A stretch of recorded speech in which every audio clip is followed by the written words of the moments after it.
Assalamualaikum warahmatullahi wabarakatuh dan salam sejahtera untuk kita semua. Perkenalkan, nama saya Siti Marhana Rulu, SPDI MPD. Saya dosen tetap Program Studi Pendidikan Bahasa Inggris, Fakultas Keguruan dan Ilmu Pendidikan, Universitas Muhammadiyah Lubuk. Pada kesempatan ini, saya akan menjelaskan kegiatan pengajaran saya pada Program Studi Pendidikan Bahasa Inggris.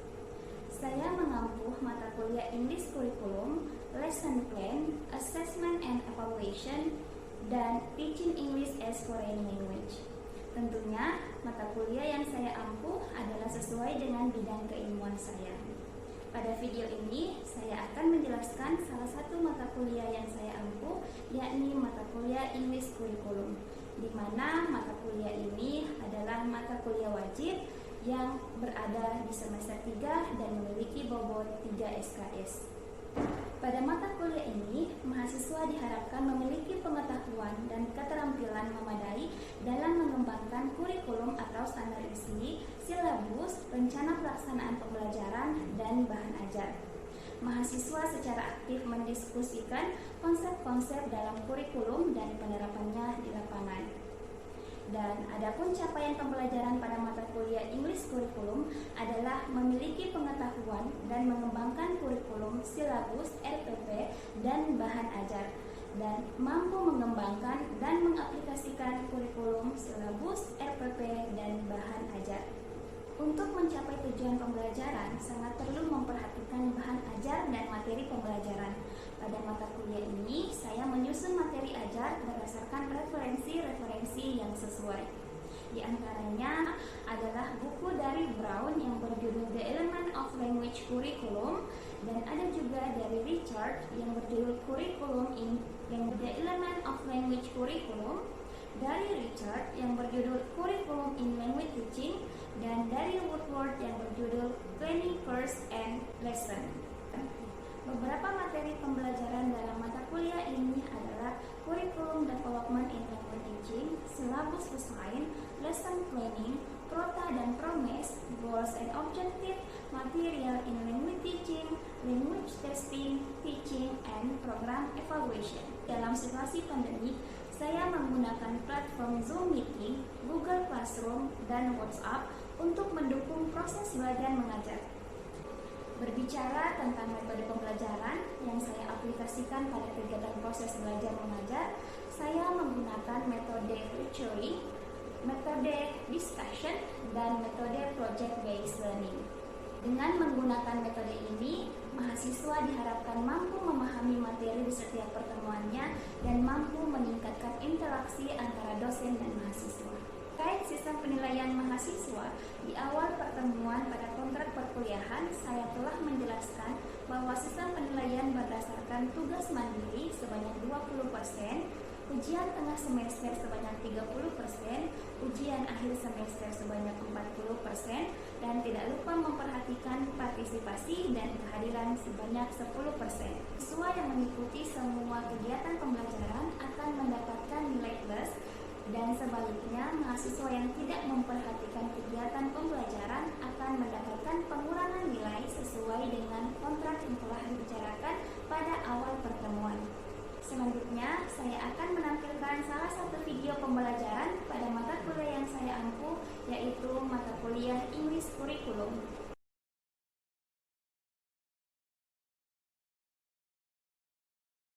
Assalamualaikum warahmatullahi wabarakatuh, and good morning everyone. Waalaikumsalam warahmatullahi wabarakatuh. Morning, ma'am. Okay, how are you today? Good, ma'am. Okay, I hope all of you in a good condition and stay healthy, ya, because this is still in pandemic era. So yeah, this is the third meeting for English Curriculum. Jadi ini adalah pertemuan ketiga untuk mata kuliah English Curriculum. Before we already talk about definition of curriculum itself, ruang lingkup dari kurikulum, fungsi dari kurikulum, kita sudah bahas kemarin. And then for today we will discuss about syllabus design. Jadi ada lagi yang namanya silabus. Jadi sebagai calon guru itu harus tahu betul apa itu silabus. So, Mem akan share slide-nya. Oke, sudah lihat layarnya kan? Sudah, Mem. Oke. So yeah, as you seen on your slide, on your display, today we will discuss about syllabus. There are there are 5 parts. The first one is definition of syllabus.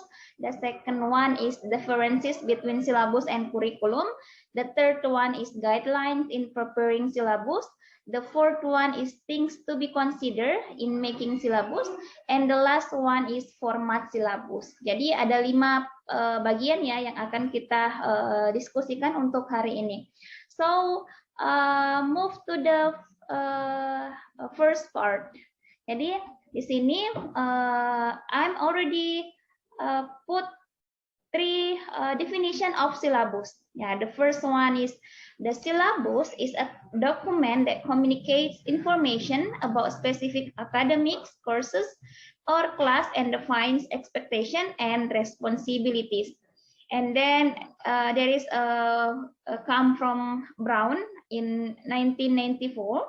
1995. Syllabus provides focus for what should be studied along with rationale for how the content should be selected and ordered. And then the last one from Richard in 2001, syllabus is a specification of the content of a course of instruction which lists that will.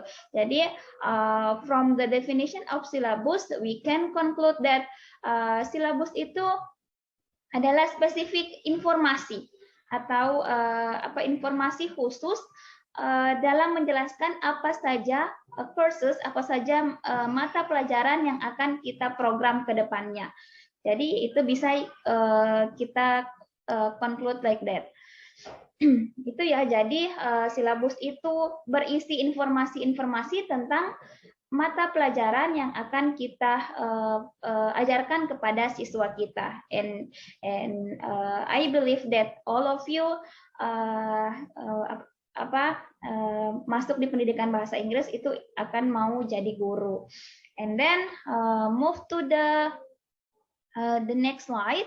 The differences between syllabus and curriculum. Jadi in last week we already talked about the curriculum, and now we talk about the syllabus. Here I provide definition of syllabus. The differences between syllabus and curriculum. Nah, di sini ada syllabus. Nah, syllabus on the left side and curriculum on the right side. Nah, syllabus itu for students. That's while curriculum for the teacher. Jadi syllabus itu you should inform to your students about your planning. Jadi sebenarnya kalau kita jadi guru itu kita harus menginformasikan kepada siswa. Kita harus telling to our students apa sih tujuan pembelajaran kita ke depannya. Jadi itu harus kalian informasikan. And then accessible for students. Itu bisa diakses, bisa diberitahukan kepada siswa. Berbeda dengan kurikulum. Nah, kurikulum itu tidak bisa diberitahukan kepada siswa. And then syllabus made by teachers. Nah, jadi syllabus itu dibuat oleh guru, while curriculum itu developed by school district and college administration. Jadi berbeda ya. Jadi syllabus itu dibuat oleh guru, tetapi kurikulum adalah dibuat oleh sekolah dan berdasarkan dari kurikulum nasional. And then descriptive list of the concept that will be taught in particular class. Jadi ada yang seperti yang Mem sampaikan tadi, bahwa ada specific information. Jadi bisa kalian list mata pelajaran, objek pembelajaran, kemudian langkah-langkah pembelajaran pada silabusnya kalian. Kemudian di kurikulum itu masih masih in general, jadi dia terdiri dari beberapa mata pelajaran, tapi tidak diinformasikan specific information. And then yang terakhir adalah handed out of the first day of the class. Jadi ya seperti yang Mem sampaikan tadi juga, bahwa pada pertemuan pertama itu kalian harus memberitahukan kepada siswa apa sih ekspektasi kita pada mata pelajaran ini. Nah, berbeda dengan yang di bagian kurikulum. Jadi tidak boleh diberitahukan kepada siswa. And then here there are guidelines in preparing syllabus. Jadi ada beberapa guideline dalam membuat silabus. Yang pertama adalah course information. Nah, di mana course information itu terdiri dari informasi-informasi tentang mata pelajaran. Misalnya kalian menggunakan kompetensi inti, kemudian standar kompetensi apa, kemudian mata pelajaran apa, kemudian berapa waktu yang diperlukan. Nah, semua itu harus kalian cantumkan pada silabus. And then course objective. Nah, in syllabus you should mention what is the aim, what is the goals of your course. Jadi kalian harus memberitahukan kepada siswa apa sih tujuan pembelajarannya kalian. And then the third one is require textbook. Jadi di sini kalian harus menyediakan textbook yang relevan dengan pembelajaran bahasa Inggris. And then course outline. Nah, di sini course outline itu adalah talking about your material. And then next, methodologies. Nah, as a teacher, you should prepare your methodology. In methodology, we should prepare about the technique and strategies. Jadi sebagai seorang guru itu harus tahu betul metode apa yang cocok pada setiap pembelajaran. And then course requirement adalah mata kuliah ini wajib diikuti oleh seluruh siswa.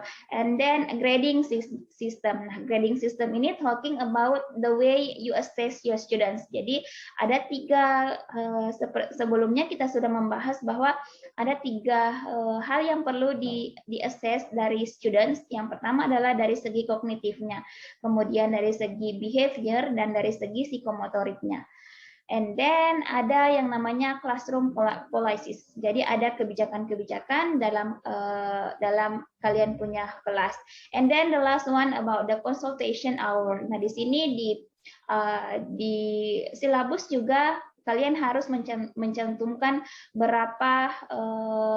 berapa kali pertemuan di setiap pada satu semester. Dan kalian harus menentukan alokasi waktunya. And then ada lagi things to be considered in making a syllabus. Jadi ada hal-hal yang perlu kalian pertimbangkan dalam membuat silabus.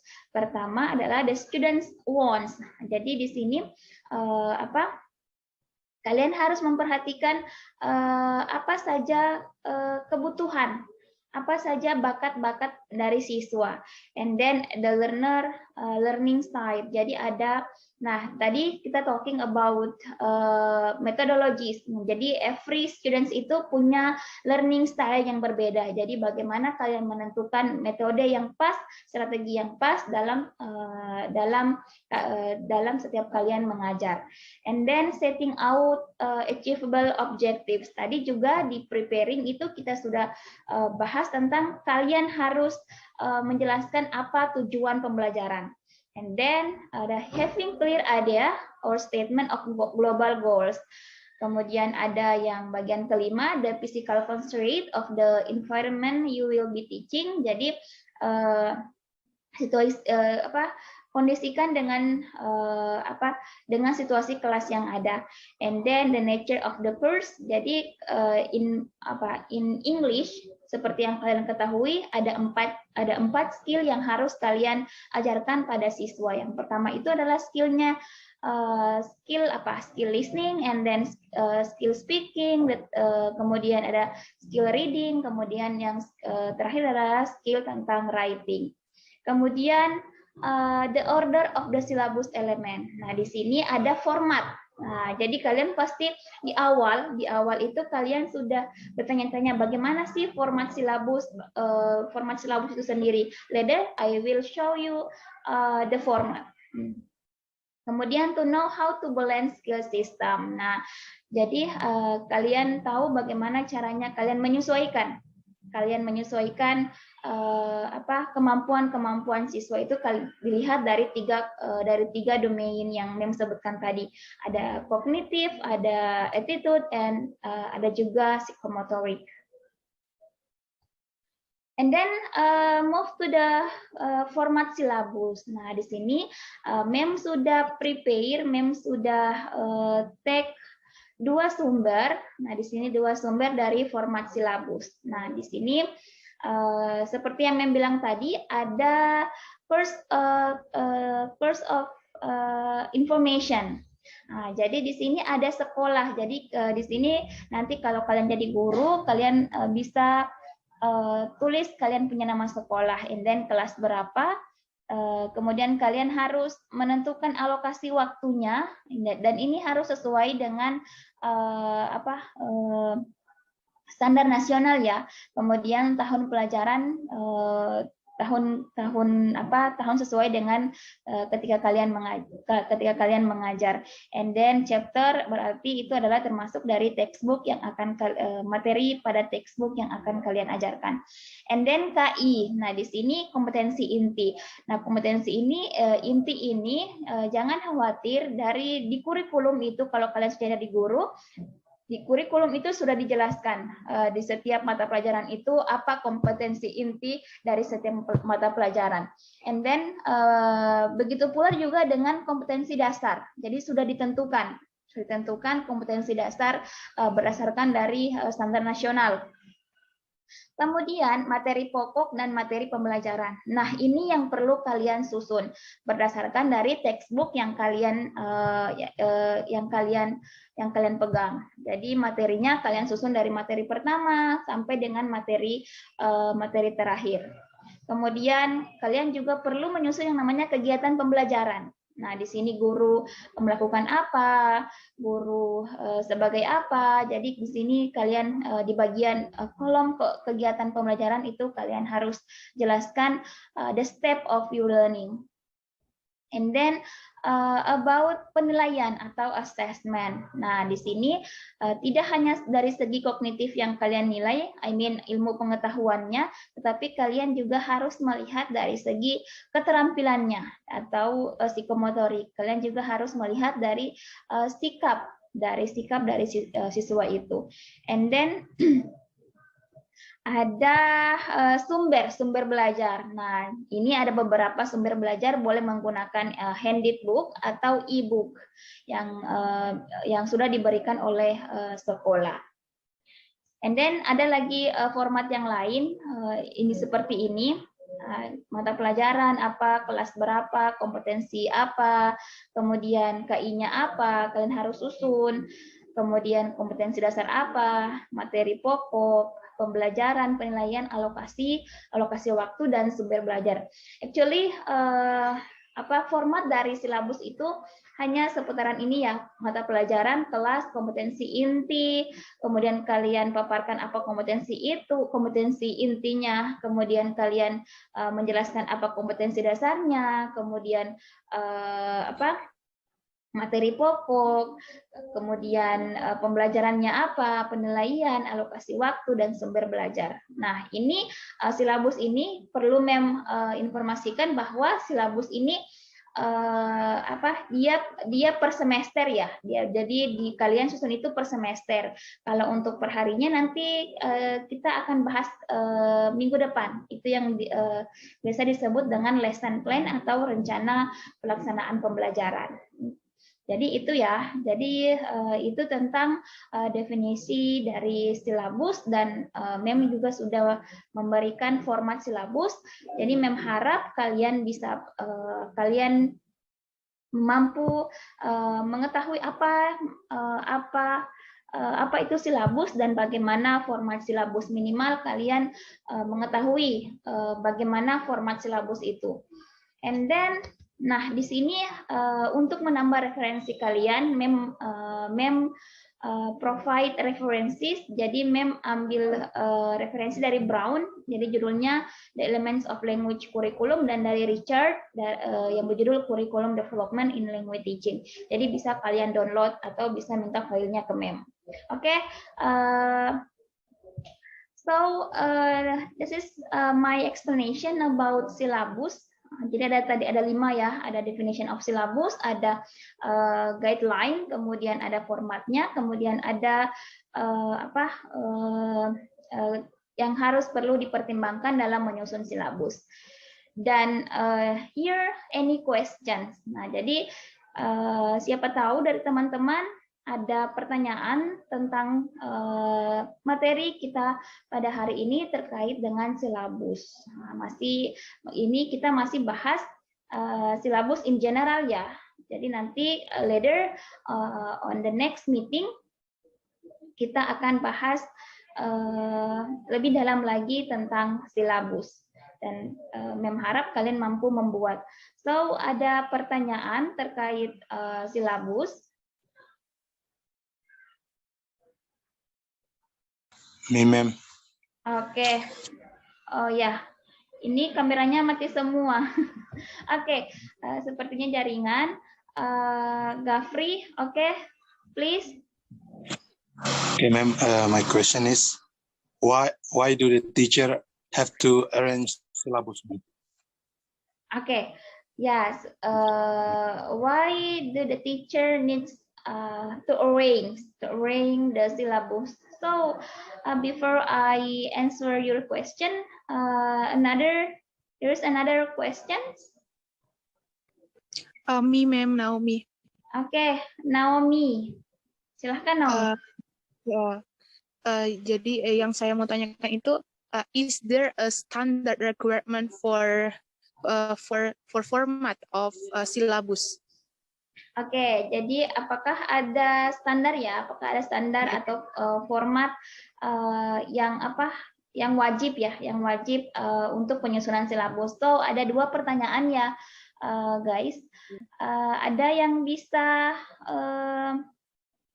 memberikan opininya terkait 2 pertanyaan tadi. Jadi pertanyaan dari Gafri, why do the teacher needs to arrange the syllabus? And then pertanyaan dari Naomi, apakah is there any standard or requirement atau persyaratan in making syllabus? Okay, anyone guys?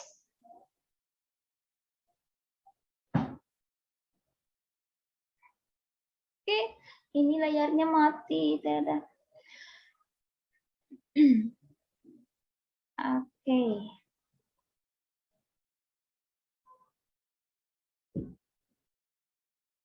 Anyone can answer atau anyone can give the opinion why the teacher needs to arrange the syllabus, and then is there any requirement or format yang sesuai dengan standar nasional.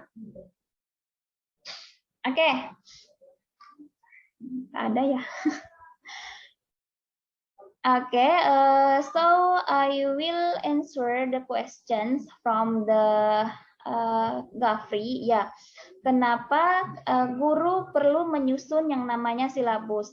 Seperti yang tadi Mem sampaikan dalam differences in syllabus or and curriculum. Jadi silabus itu memang harus dibuat oleh guru. Kenapa?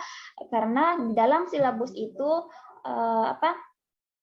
ada informasi-informasi yang sudah terlist, informasi-informasi yang sudah terlist yang akan guru laksanakan pada proses belajar mengajar. It means that guru harus membuat planning. Nah, jadi guru harus membuat planning sebelum mereka mengajar. Planningnya dalam bentuk salah satu planningnya dalam bentuk silabus. Nah, di silabus itu juga seperti yang tadi Mem jelaskan bahwa di silabus itu terdiri dari ada yang namanya course information, kemudian ada yang namanya course objective, ada yang namanya metodologi. Nah, di situ kalian harus kalian harus membuatkan dalam format sehingga apa yang kalian harapkan pada proses pembelajaran itu bisa kalian laksanakan. Begitu ya, Gafri. And then pertanyaan dari Naomi.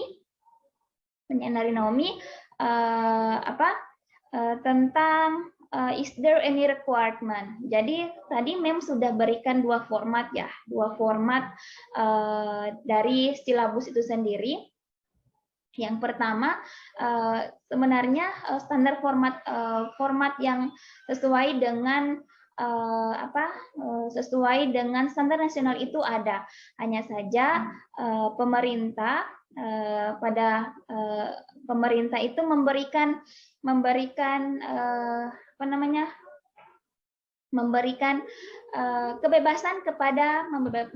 kebebasan kepada guru untuk mendesain format silabus itu. Yang jelas pemerintah sudah memberikan yang harus terkandung dalam silabus. Jadi tadi ada beberapa ya yang tidak pernah hilang, ada kompetensi inti, ada standar kompetensi, ada materinya, kemudian ada alokasi waktu, kemudian ada sumber belajarnya, kemudian ada kegiatan pembelajaran. Nah, itu memang sudah dibuatkan standar oleh pemerintah. Jadi kalaupun guru mau membuat sesuai dengan format mereka harus berlandaskan dengan standar yang sudah ditetapkan. Jadi dan perlu menginformasikan alokasi waktu ya.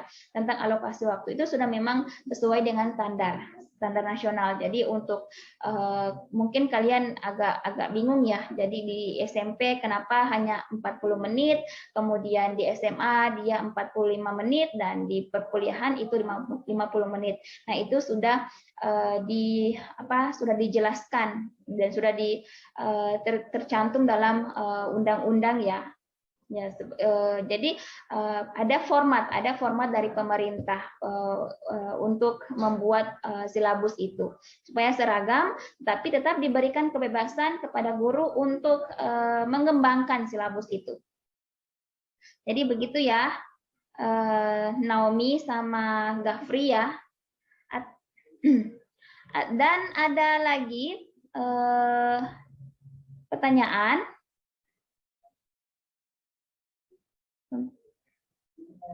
Jadi untuk hari ini kita masih bahas tentang tentang silabus ya, tentang silabus. Nanti for the next week itu kita akan bahas, kita akan latihan. Nah, kita akan latihan membuat silabus dan kita rangkaikan dengan penambahan materi tentang lesson plan.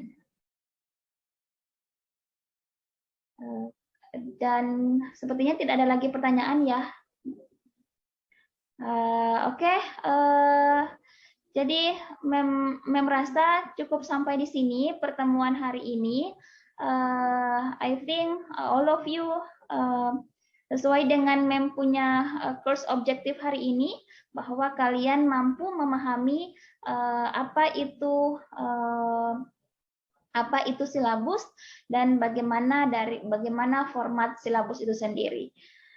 Okay, I think enough for this day. Thank you so much for attending in my Zoom meeting. Finally, wassalamualaikum warahmatullahi wabarakatuh and good morning. Bye-bye. Waalaikumsalam warahmatullahi wabarakatuh. Bye.